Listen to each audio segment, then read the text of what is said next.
Hi folks, my name's Niall Christie. I'm standing for the Scottish Greens in Glasgow South. So I believe the first question's on child poverty. The Scottish Greens entirely think that poverty, and child poverty in particular, should be a thing of the past. You know, it's absolutely atrocious that in a country which has massive amounts of millionaires, massive amounts of wealth squirreled away in assets and in private companies, that we have children who go to bed hungry at night time, who live in cold homes, and some of whom who don't have homes at all. It's absolutely atrocious, and fundamentally that comes down to public services, but it also comes down to cash and redistribution of wealth. The Scottish Greens are the only party here who are offering more money in ordinary people's pockets. That's through massive increases to benefits, and the way to fund that is quite simply to tax the rich. If you earn over £3.4 million, we would be asking that you pay a bit more through a wealth tax that we want to introduce. And if you earn more than that, it goes up incrementally as a result. There are other measures we want to improve. In Scotland, we've got a system of progressive taxation that has been brought in massively thanks to the Scottish Greens pushing the SNP in the right direction. But huge amounts of money could be raised at Westminster if whoever gets in next week, most likely Labour, follow the same path. But we're not hearing that from them. So the next question's on tenant and exploitation and what I'll do to stop that. I think the first thing to say is that housing is devolved to Scotland. So at this election, there is a limit to what we can do. I do think there are some issues though. I think house building's a massive one. And when I say house building, I don't mean mansions and private housing. What we need is huge amounts of social housing to try and alleviate the pressure on the private rental sector. In Glasgow South, I own a house now, but up until a couple of years ago, I was in the rented sector in Shawlands, and I know the exact issues that everyone here is facing. Our rent went through the roof, and it's actually we were lucky enough to be able to buy, but most people aren't in that position. I think that it's twofold. One is I will happily support and do support, and I'm a member of tenants organisations like Living Rent and others in the area to make sure that tenants have a voice. The other thing is that the housing bill, which is going to the Scottish Parliament now, could be transformational for private renters in Scotland, but it's looking like it's going to be watered down by an SNP who kicked the Scottish Greens out of government earlier this year. Labour aren't going to stand up for tenants' rights. The Tories aren't going to stand up for tenants' rights. What we need to have is strong voices, and that means Greens in Holyrood and also Greens in Westminster, who can make sure that if a Labour government is building houses, it isn't for the super rich and it isn't for people who are just wanting a cozier lifestyle. It is for people desperately needing a roof over their head. So next up, you're talking about the cost of living crisis, and I think this comes in two parts. The first part is what would we do to support constituents? I'll come back to that. Simply, would I support an energy bill subsidy to help constituents heat their homes? Absolutely. I think that should absolutely be something that's in place. Heating bills and gas and electricity should absolutely be capped already. We've already seen the massive profits the energy companies have.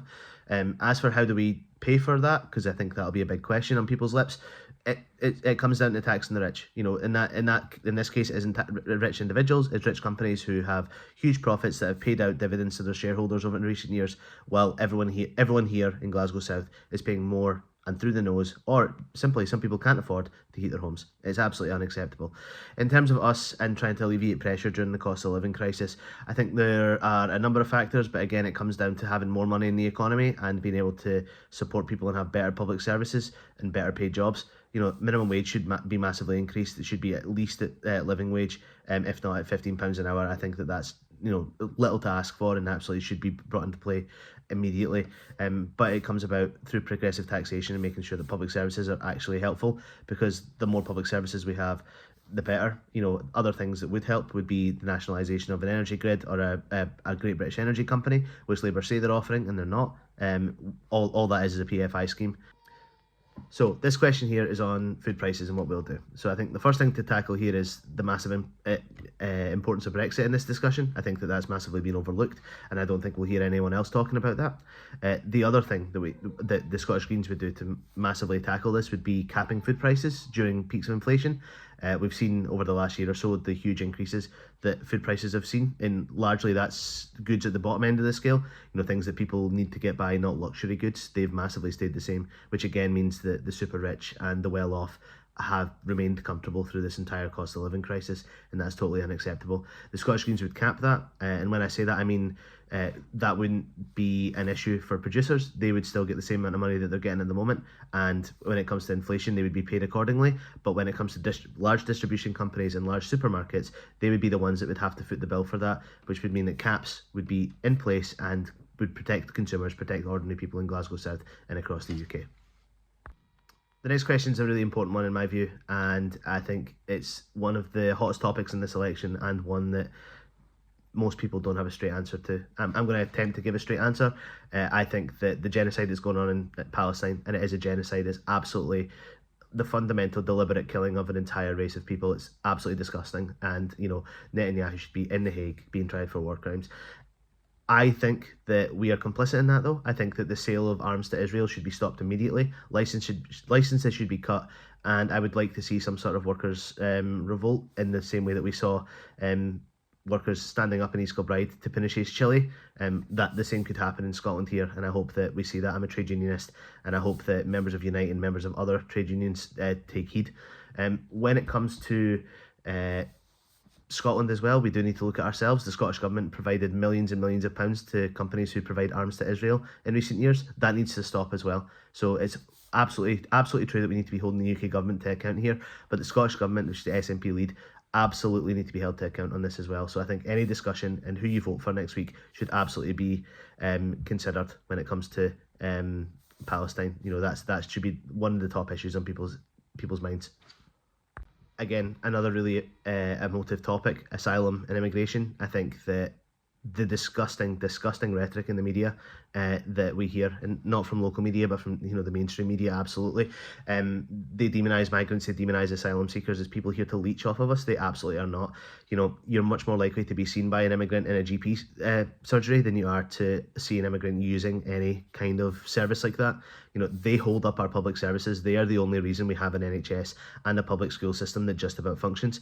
I think it's absolutely horrific that the Labour government and the Tory government, and even the Lib Dems are getting involved, are trying to put a cap and a number on immigration. Is absolutely horrific, and I think we'll just see that continue to rise up, as we've seen with the rise of the far right in the UK, which has been entirely legitimised by the way that Labour and the Tories have run this election. The Scottish Greens would scrap the Home Office. I think there's the long and short of this. It's a racist institution. It needs to go, and it should be replaced by a fairer asylum system where people can come here and live safely and be welcomed by communities that they're in. And that means working with the third sector, working with local councils to make sure that local services are actually adequate for people who were born here and live here all their lives, and people who have come here seeking help. So the next question's on the environment, and no surprise that the Greens have some big ideas on this. So I'm just going to run through what we'd like to see, because everyone knows the climate emergency is a massive deal, and rather than saying, maybe we should still let oil and gas be pumped out of the North Sea, maybe we should still let big companies take some money, absolutely not. The planet is burning and we need action now. So what we should have is £28 billion a year pumped straight into the economy to fund a Green New Deal. You'll notice that that's roughly the same amount of money that Labour have rolled back on in recent weeks and months. They don't care about the environment. The Scottish Greens do, and the Greens everywhere across the UK know that the environment is a huge priority for the public. We'd also like to implement a number of environmental taxes. I'm reading this off a list. So a carbon land tax, an incineration tax. We scrap tax relief on North Sea extraction, which over the next 3 years will cost us £18.1 billion before 2026. We want a massive windfall tax on energy companies, not like the one we've got at the moment. We need to close all of those loopholes. We need to ban fossil fuel ads and require damages to be paid for all of the huge damage that's been done to our environment in recent decades. We also want to tax private jets and ban short-haul flights, because fundamentally we don't need those. Those are the purview of the super rich, and ordinary people don't benefit off of that. And all of that money can go back into public services, public transport, and nationalising our rail services. That's a much better system.